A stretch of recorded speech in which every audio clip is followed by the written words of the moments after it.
시고요. 오늘은 35번째 시간 88번에서 90번까지의 질문에 대한 대답들. 소요리 문답이 총 몇 문제라 그랬죠?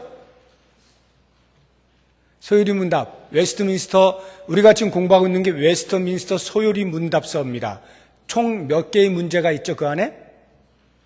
우리가 지금 90번까지 하고 있는데 몇 번까지 하는지는 대충 아시고 이렇게 들어야. 107번입니다. 107번. 107개의 질문이 있어요. 그 중에 지금 오늘까지 하면 90개를 소화를 하는 것입니다. 자, 제가 질문을 하면 여러분들이 대답을 하십니다. 88번. 그리스도께서 우리에게 구원의 유익을 전달하시는 외적이고 통상적인 방편이 무엇인가?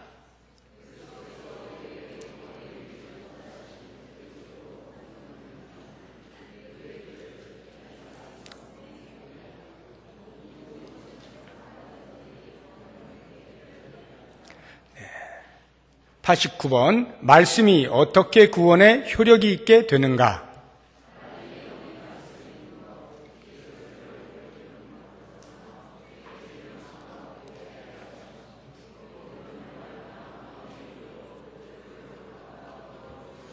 자, 90번. 말씀을 어떻게 읽고 들어야 구원에 이르는 효력이 있는가?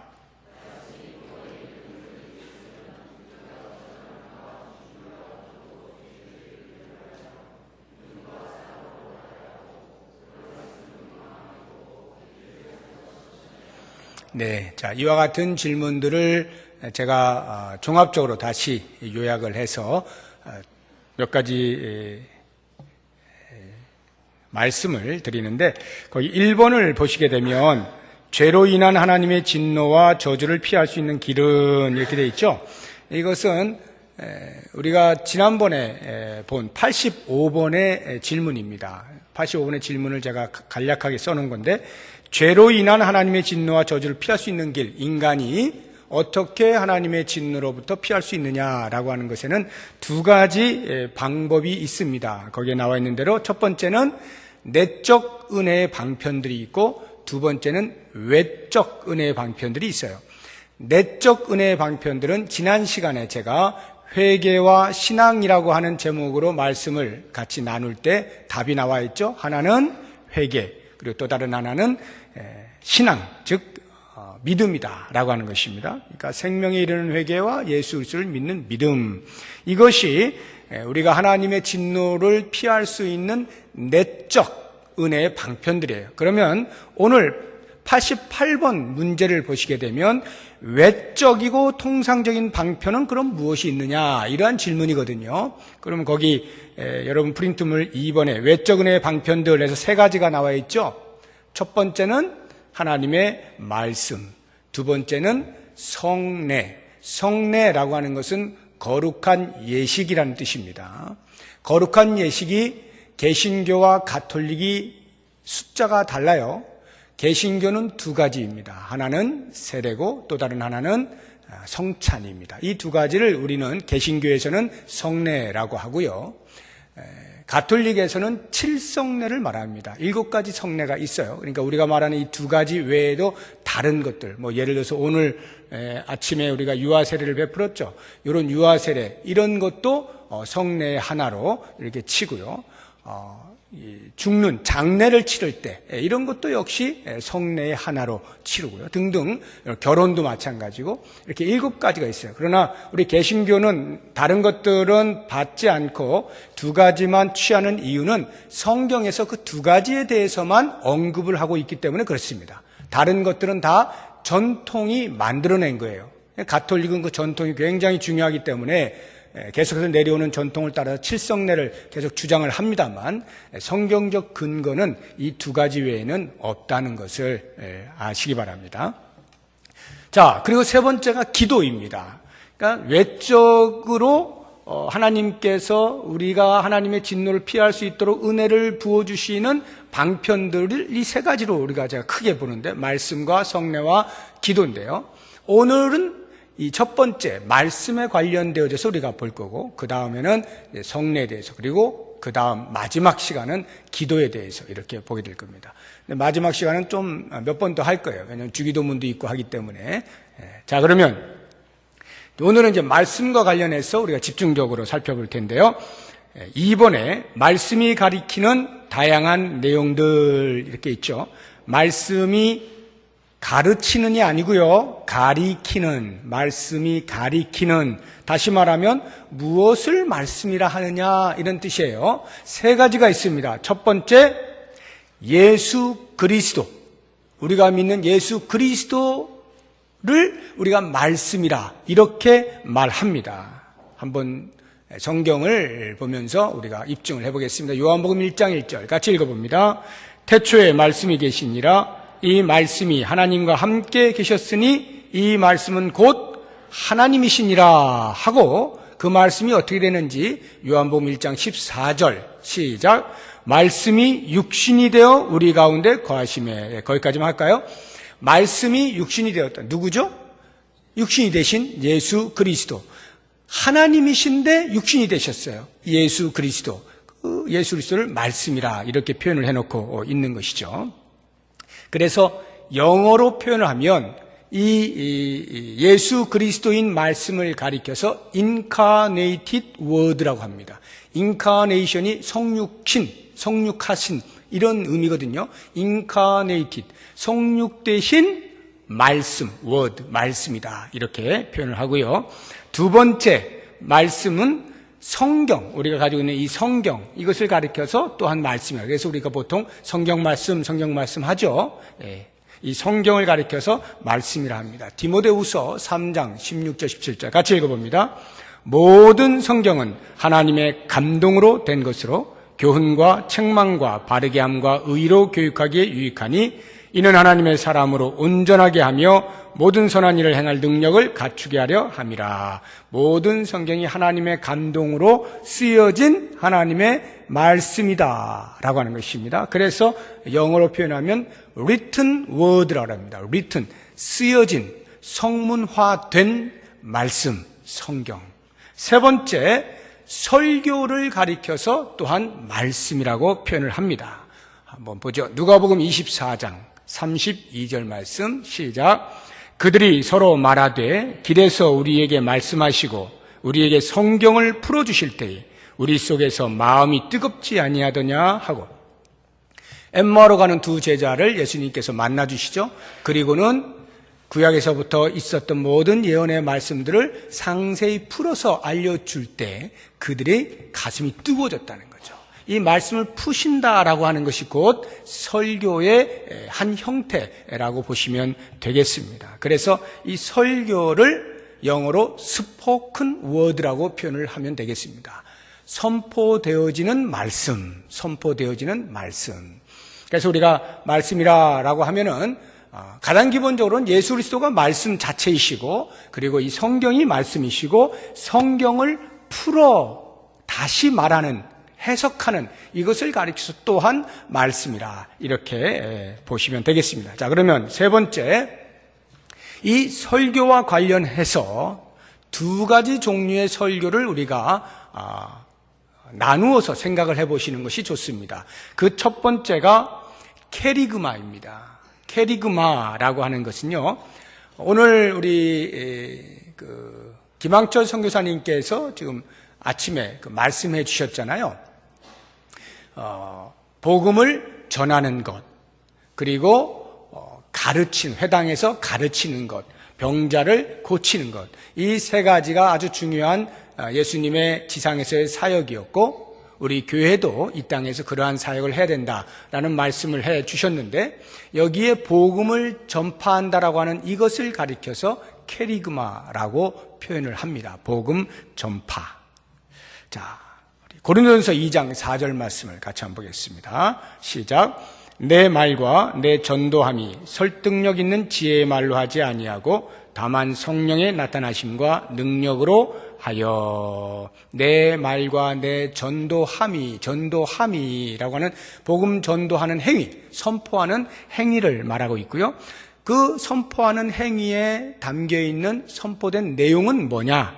그것도 한번 보죠. 로마서 16장 25절 말씀 시작. 나의 복음과 예수 그리스도를 전파함은, 전파하는데 누구를 전파해요?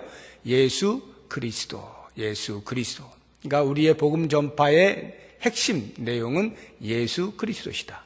조금 더 구체적으로 말하면 예수 그리스도의 십자가의 죽으심과 부활이다. 이렇게 보시면 되겠습니다. 그러니까 이 캐리그마라고 하는 설교의 형태는 크게 볼 때 주로 안 믿는 사람들을 대상으로 하여서 믿음의 도를 전하는 행위, 이것을 가리켜서 캐리그마라고 표현할 수가 있어요. 그러면 두 번째 또 다른 설교가 있는데 그것은 디다케라고 하는 것입니다. 이 디다케라고 하는 것은요, 교육, 오늘날에 우리 성경을 가르치는 성경 교육 있잖아요. 주일학교가 있으면은 주일학교에 성경을 가르치지 않습니까? 이렇게 가르치는 행위, 이것을 디다케라고 표현을 합니다. 한번 보죠. 고린도전서 14장 6절 말씀 같이 읽어봅니다. 그런즉 형제들아, 내가 너희에게 나아가서 방언으로 말하고 계시나 지식이나 예언이나 가르치는 것으로 말하지 아니하면 너희에게 무엇이 유익하리요? 가르치는 것으로 하지 아니하면 내가 설령 하늘의 말인 방언으로 여러분들에게 말한다 하여서 그게 무슨 유익이 있겠느냐 이 말이에요. 하나님의 말씀을 자세히 풀어 해석할 수 있는 가르침이 필요한 것이다, 이런 뜻이겠죠. 그러니까 이 디다케라고 하는 설교는 크게 볼 때 신자를 향하여서 가지고 있는 믿음의 도를 자세히 풀어 해석하는 행위, 이것을 가리켜서 디다케라고 보시면 됩니다. 그러니까 설교를 크게 두 축으로 볼 때 하나는 안 믿는 자를 향하여 복음을 전하는, 선포하는 행위, 그리고 또 하나는 믿는 자들을 향하여 복음을 가르치는 믿음의 도를 풀어 해석하는 그러한 행위, 이렇게 두 가지로 크게 보시면 되겠습니다. 물론 예배 시간에 교역자들이 설교하는 프리칭이라고 하죠. 영어로 프리칭이라는 이 프리칭도 역시 마찬가지로 역시 설교가 되겠습니다. 그러니까 설교라고 하는 것은 반드시 이렇게 강단에 서서 처음부터 끝까지 설교자가 쭉 하는 이것만 설교가 아니고요. 말씀을 가르치는 것도 설교가 되고 복음을 전하는, 전도하는 행위도 설교의 한 부분이다, 이렇게 이해를 하시면 되겠습니다. 자, 그러면 이와 같은 광범위한 의미를 가지고 있는 이 설교의 목적이 무엇이냐 하는 것을 몇 가지로 우리가 읽고 답한 그 문제들을 통해서 한번 보이게 되면, 첫 번째 설교의 목적은 죄인을 책망하고 회개하게 한다라는 것입니다. 사도행전 2장 37절 38절 같이 읽어봅니다. 그들이 이 말을 듣고 마음에 찔려 베드로와 다른 사도들에게 물어 이르되, 형제들아, 우리가 어찌할꼬 하거늘 베드로가 이르되, 너희가 회개하여 각각 예수 그리스도의 이름으로 세례를 받고 죄 사함을 받으라. 그리하면 성령의 선물을 받으리니. 베드로가 설교를 했어요. 사람들이 마음이 찔렸습니다. 우리가 어떻게 해야 되느냐라고 하니까 베드로가 설명하는 것이죠. 회개해라. 회개하고 죄 사함을 받아라. 그러니까 하나님의 말씀, 설교는 곧 죄인들의 마음을 움직여서 죄인들의 그 죄됨을 인식하게 해서 책망을 통하여 회개의 자리에 이르게 하는 것을 목적한다라는 것입니다. 느헤미야서 8장 7절에서 9절 말씀을 같이 한번 읽어봅니다. 굉장히 어려운 사람 이름들이 막 나와서 읽으시기가 좀 쉽지는 않을 텐데 한번 천천히 읽어보죠. 예수아와 바니와 세레비아와 야민과 악굽과 사부대와 호디야와 마아세야와 그리다와 아사랴와 요사밧과 하난과 블라야와 레위 사람들은 백성이 제자리에 서 있는 동안 그들에게 율법을 깨닫게 하였는데, 하나님의 율법책을 낭독하고 그 뜻을 해석하여 백성에게 그 낭독하는 것을 다 깨닫게 하니 백성이 율법의 말씀을 듣고 다 우는지라. 거기까지만 하죠. 지금 이 말씀의 내용이 뭐냐면, 에스라가 수문 앞 광장에 사람들을 모아놓고 하나님의 말씀을 낭독하는 것입니다. 설교하는 게 아니라 읽는 거예요. 성경을 지금 읽고 있어요. 그런데 그렇게 사람들이 운집하고 있는 사이사이에 누가 있느냐면 레위 사람들이 있어요. 지금 이렇게 언급해 놓은 여러 사람들이 있죠. 그런 사람들, 레위 사람들이 중간중간에 있어요. 그리고는 에스라가 말씀을 읽으면, 낭독을 하면 그 말씀의 뜻이 무엇인지를 그 레위 사람들이 주변에 있는 백성들에게 설명을 해주는 거예요. 해석을 해주는 거예요. 굉장히 흥미롭지 않습니까? 우리도 한번 이런 거 해보면 괜찮을 것 같아요. 이렇게 한 사람이 하나님의 말씀을 직접 낭독을 할 때 그 말씀의 의미가 무엇인지를 여기저기서 부분 교육자들이 여기저기 흩어져 가지고 이렇게 설명을 해주는 거예요. 흥미롭죠. 그러한 그 장면이에요. 그러니까 어떻게 됐다는 거예요? 백성들이 그 해석되어지는 말씀을 듣고 다 우는지라. 왜 울겠어요? 가슴을 치는 거죠. 그렇게 살지 못하였던 자신들의 모습을 보면서 내가 왜 지금까지 이렇게 살았나 라고 하는 통회하는 심정으로 우는 것 아니겠어요? 그러니까 하나님의 말씀이 선포되어지는 이 설교는 사람들의 마음을 움직여서 죄를 깨닫게 하고 회개의 자리에 나아가게 하는 목적을 가지고 있다라고 하는 것입니다. 자, 두 번째 목적은요, 믿음으로 말미암아 구원에 이르게 한다. 믿음으로 말미암아 구원에 이르게 한다. 로마서 10장 9절 말씀 같이 읽어봅니다. 내가 만일 내 입으로 예수를 주로 시인하며 또 하나님께서 그를 죽은 자 가운데서 살리신 것을 내 마음에 믿으면 구원을 받으리라. 네. 구원을 얻는 일에 있어서 믿음 외에 다른 그 어떤 것도 필요치 않습니다. 다른 그 어떤 것도 필요치 않아요. 예를 들어 착한 일을 좀 해야 한다든가, 이것은 지금 가톨릭에서 가르치고 있는 거예요. 믿음의 선행을 더할 필요가 있다라고 가르치고 있어요. 그렇지 않습니다. 구원을 얻는 일에는 오직 믿음뿐이에요. 또는 기독교 안에서 사이비들 가운데서는 상당수가 이런 걸 가르쳐요. 신비한 체험. 지금이야 우리가 이렇게 같이 복음을 교류하고 있기는 합니다만, 한 80년대, 90년대 이 정도까지만 해도요, 순복음 교회는요, 그 교리에 있어서 상당히 성경적이지 아니한 것들이 있었고 그런 걸 가르쳤기 때문에 기존 정통 교회들에서는 잘 받아들이지 않았습니다. 그 가운데 하나가 뭐냐 하면, 이런 성령 세례를 받는 일에 있어서 방언을 통해서, 방언을 받아야만 그 사람은 성령을 받은 것이다 라는 그런 가르침을 한 거예요. 다시 말하면 구원을 얻는 일에 있어서 어떤 신비한 체험, 일반 사람들이 할 수 없는 초월적 어떤 힘을 경험하게 되는 이런 것을 구원과 관련시켜서 이야기를 자주 했단 말이죠. 그래서 이런 부분들은 성경이 이야기하고 있는 것과는 전혀 다르기 때문에 우리가 잘 받지 않았어요. 근데 순복음 교회가 그 교리들을 많이 수정을 해서요, 오늘날에는 상당히 그런 부분을 거의 많이 배제를 했어요. 그럼에도 불구하고 여전히 남아있는 것들이 없지는 않습니다만, 그래도 과거에 비하면 굉장히 성경적으로 이렇게 하려고 애를 많이 쓰고 있어서 요즘은 장로교단에서도 순복음교단과 교류를 하는 그런 경우도 없지는 않습니다. 아무튼 성경이 무엇을 말하는가라고 하는 것을 우리가 잘 알 필요가 있어요. 자, 그 다음에 세 번째 설교의 목적은 거룩함과 위로로 사람들을, 성도들을 세운다라고 하는 것인데요. 사도행전 20장 32절 말씀 같이 읽어봅니다. 지금 내가 여러분을 주와 및 그 은혜의 말씀에 부탁하노니 그 말씀이 여러분을 능히 든든히 세우사 거룩하게 하심을 입은 모든 자 가운데 기업이 있게 하시리라. 밀레도에서 바울이 장로들을 불러서 권면을 했던 내용입니다. 그 은혜의 말씀이 여러분을 든든하게 세우시기를 원한다라고 하는 것인데요. 그래서 그 든든하게 세우는 결과가 거룩함으로 드러나는 것이죠. 이렇게 설교를 하는 이유는 성도들로 하여금 거룩함에 이르게 하기 위함이다라고 하는 것이고, 또 다른 하나가 위로라고 하는 것이 있어요. 로마서 15장 4절 말씀 같이 읽어봅니다.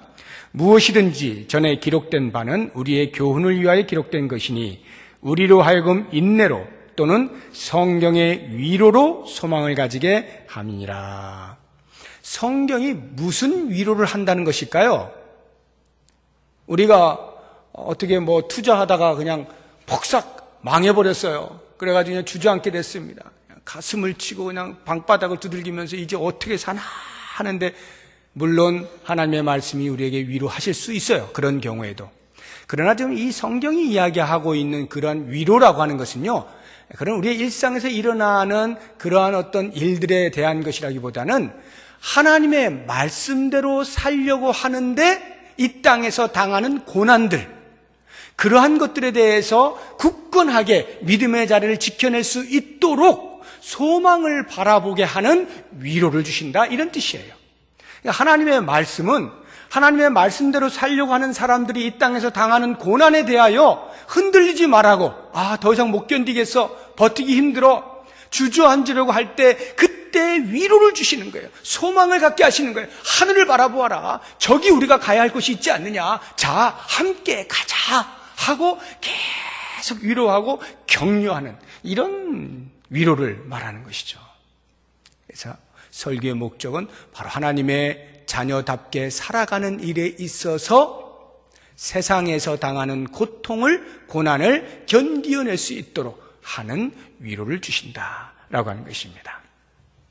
이것이 예배 시간에 주의 종들을 통하여 선포되어지는 설교가 되었든지, 아니면 우리가 밖에 나가서 복음을 전하는 일이 되었든지, 아니면 335 모여서 성경을 공부하는 일이 되었든지, 어디서나 하나님의 말씀을 가지고 진행되어지는 모든 일들에 있어서는 이러한 것들을 목적한다라고 하는 것입니다. 그러면 구역장들이 구역 모임에서 간단하게나마 예배를 드리지 않습니까? 그럴 때 하나님의 말씀이 나누어지는 그것도 역시 마찬가지로 설교라고 할 수가 있는 거예요. 그럼 이러한 목적들에 내가 부합하게 하고 있는가, 구역장들은 잘 살펴볼 필요가 있겠죠. 자, 5번째, 마지막입니다. 말씀에 대한 우리의 태도를 여러 가지 한번 짧게 빨리 한번 보도록 하겠습니다. 그러니까 하나님의 이 말씀에 대하여 우리가 어떠한 태도로 대해야 될 것이냐라고 하는 것입니다. 첫 번째, 부지런함으로 읽어야 됩니다. 부지런히. 잠언 8장 34절 같이 읽어봅니다. 누구든지 내게 들으며 날마다 내 문 곁에서 기다리며 문설주 옆에서 기다리는 자는 복이 있나니. 이게 무슨 말이에요? 말씀을 듣기 위하여 문 곁에서 간절한 마음으로 기다리는 거예요. 사모하는 마음으로 기다리는 거예요. 하나님의 지혜를 얻고자 하는 자의 그 내적인 자세를 보여주고 있는 거예요. 간절함으로 기다리는 것입니다. 부지런히. 두 번째, 준비하는 태도가 필요합니다. 베드로전서 2장 1절 2절 말씀 같이 읽어봅니다. 그러므로 모든 악독과 모든 기만과 외식과 시기와 모든 비방하는 말을 버리고 갓난아기들 같이 순전하고 신령한 젖을 사모하라. 이는 그로 말미암아 너희로 구원에 이르도록 자라게 하려 함이라. 하나님의 말씀을 사모하기 전에 준비해야 되는 게 있어요. 그게 뭡니까? 악독을 버리는 겁니다.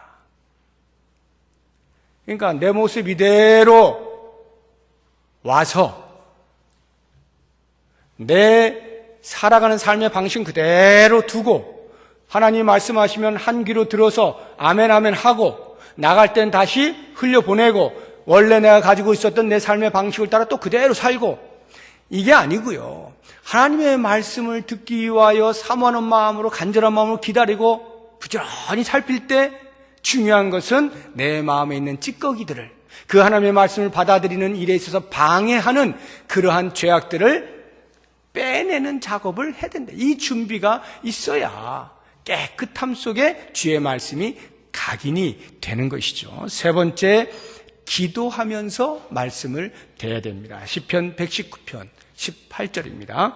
내 눈을 열어서 주의 율법에서 놀라운 것을 보게 하소서. 주님, 제 눈을 열어서 주의 말씀에서 기이함을 보게 해주십시오. 놀라운 것을 보게 해주십시오. 저를 향하여 베푸신 하나님의 은혜와 그 크신 사랑을 깨닫게 해주십시오. 저를 향한 그 구원의 감격들이 제 마음속에서 불같이 일어나게 해주십시오라고 하나님 앞에 기도하는 거예요. 주의 말씀을 통하여 내 영이 새로워지게 해주십시오. 그 말씀에 반응할 수 있게 해주십시오. 라고 하는 이러한 기도, 이것은 성령이 우리 안에서 말씀을 듣고 깨닫게 하는 일에 있어서 중요한 역할을 하는 겸손함이다 라고 하는 것입니다. 네 번째, 하나님의 말씀을 읽을 때 들을 때 믿음으로 받는 것이 중요합니다. 히브리서 4장 2절 말씀 같이 읽어봅니다. 그들과 같이 우리도 복음 전함을 받은 자이나 들은 바 그 말씀이 그들에게 유익하지 못한 것은 듣는 자가 믿음과 결부시키지 아니함이라. 듣는데 믿음으로 받지 않아요. 지금 이 자리에 똑같이 말씀을 듣고 있잖아요. 근데 어떤 분들은 아멘 아멘이 되는데 어떤 분들은 자꾸 시계를 본단 말이죠. 언제 끝나느냐. 안 들어오는 거예요. 안 들어오는 거예요. 믿음으로 받지 않으면 선포되어진 하나님의 말씀이 그 사람에게는 무용지물이 되는 거예요. 하나님은 듣는 자에게 은혜를 베푸시기 위해 준비해 놓은 것이 있는데 믿음으로 받지 아니하면 그것이 적어도 나에게는 무용지물이 된다. 그러니까 주의 말씀을 들을 때, 읽을 때, 연구할 때 중요한 것은 언제나 믿음의 반응할 준비를 해야 된다는 거죠. 다섯 번째, 사랑으로 받는 것입니다. 사랑으로. 이게 무슨 말인지 우리 베드로전서 1장 8절 말씀 같이 읽어봅니다. 예수를 너희가 보지 못하였으나 사랑하는도다. 이제도 보지 못하나 믿고 말할 수 없는 영광스러운 즐거움으로 기뻐하니. 이건 무슨 말이냐면 예수를 믿으면 당연히 그 예수를 사랑하게 되어 있죠. 예수를 사랑하게 되면 예수님께서 하시는 말씀에 대해서도 사랑하는 마음이 있을 수밖에 없어요. 예수님을 사랑하는 마음으로 그 말씀을 받는다 이 말이에요. 그랬을 때 그 말씀이 팍팍 와닿지. 제가 별로 좋아하지 않는 사람이 지금 이 가운데 저를 싫어하는 사람이 이 자리에 앉아 있다고 생각해 보세요. 안 들어옵니다. 제가 아무리 기가 막힌 말씀을 해도 안 들어와요. 싫어하는 사람이 말하면요, 오라도 내 마음에 안 들어오게 돼 있는 거예요. 그런데 사랑하는 사람이 말하면 조금 틀려도요, 애교로 봐줍니다. 그리고 받아들여요. 왜? 중심이 통하기 때문에. 우리가 예수님을 믿는다라고 하는 것은 예수님을 사랑한다는 것이고, 예수님을 사랑한다는 것은 예수님께서 하시는 말씀을 내가 아멘, 아멘, 아멘으로 받겠다라는 뜻이에요. 그래서 하나님의 말씀을 받을 때 우리는 사랑으로 받아야 한다라는 뜻입니다. 여섯 번째, 마음에 두는 것입니다. 하나님의 말씀을 받을 때 마음에 두는 거예요. 시편 119편 11절 말씀 같이 읽어봅니다. 내가 주께 범죄하지 아니하려 하여 주의 말씀을 내 마음에 두었나이다. 주의 말씀을 내 마음에 두는 것입니다. 한 귀로 듣고 한 귀로 흘리는 게 아니라 들어와서 여기다가 차곡차곡 쌓이게 하는 거예요. 내 마음에 두는 것입니다. 마음에 둔다는 이야기는요, 말씀의 가치를 최고로 여긴다 이런 뜻이에요. 우리가 보통 무엇을 마음에 새깁니까? 무엇을 마음에 둬요? 중요한 걸 하지 사소하고 별로 신경 쓰지 않아도 되는 나에게 무관심한 그런 것들을 마음에 두는 사람은 아무도 없어요. 전부 다 중요하다고 여겨지는 것 본능적으로 마음에 두게 돼 있어요. 오늘 아침에 선교사님 그랬잖아요. 부산에서 선교사님들이 와가지고 그 선교하는 팀들이 와가지고 진찰 한번 받으시죠 하는데 그게 잔상에 1년 동안 남았다잖아요. 왜 그래요? 아, 건강검진을 받을 때가 됐어 내가 라고 하는 어떤 그런 중요성을 인식했기 때문에 그 말이 그냥 꼽힌 거예요. 그러니까 실천을 한 거죠. 중요하다는 뜻, 마음에 새긴다는 말은, 마음에 둔다는 말은 그걸 중요한 것을 여긴다라는 뜻입니다. 우리는 과연 하나님의 말씀을 읽을 때, 하나님의 말씀을 들을 때, 연구할 때 그것을 내 마음에 둡니까? 그 말씀의 가치를 인정합니까? 그리고 그 말씀의 가치대로 내가 살아가려고 몸부림을 칩니까? 그렇다면 마음에 두는 것이죠. 마음에 둬야 합니다. 그러면 어떤 일이 벌어지냐? 마지막 7번째, 삶에서 실천하는 일이 일어나게 됩니다. 야고보서 1장 25절 같이 읽어봅니다. 자유롭게 하는 온전한 율법을 들여다보고 있는 자는 듣고 잊어버리는 자가 아니요 실천하는 자니 이 사람은 그 행하는 일에 복을 받으리라. 말씀을 듣고 그 말씀을 마음에 새겨서 새겨진 말씀을 따라 삶에 실천한다라고 하는 것은요, 내 삶을 내 뜻대로 살지 않겠다는 뜻이에요. 내 삶을 내 마음대로 살지 않겠다. 나는 하나님의 말씀이 나를 다스리도록 나를 내려놓는다는 뜻입니다. 그래서 말씀이 나를 다스리는 대로 내가 순종하여 나아가겠다라는 거예요. 그래서 하나님께서 기뻐하시도록 하는 삶을 살겠노라는 뜻입니다. 우리가 하나님의 말씀을 대할 때 이러한 자세를 가지고 대한다면 그 말씀이 나를 바꾸어내지 않을 수가 없겠죠. 내 삶에 대한 변화는 그 말씀에 대한 이와 같은 자세들을 통하여 나온다라고 하는 것을 기억하시고, 지금 나는 하나님의 말씀을 어떻게 대하고 있는가 스스로를 점검하시면서 이번 한 주간 동안도 새롭게 도전하시고 스스로 채찍질하시고 주의 말씀을 따라 살아내는 귀한 복이 있기를 주의 이름으로 축복합니다. 기도하겠습니다.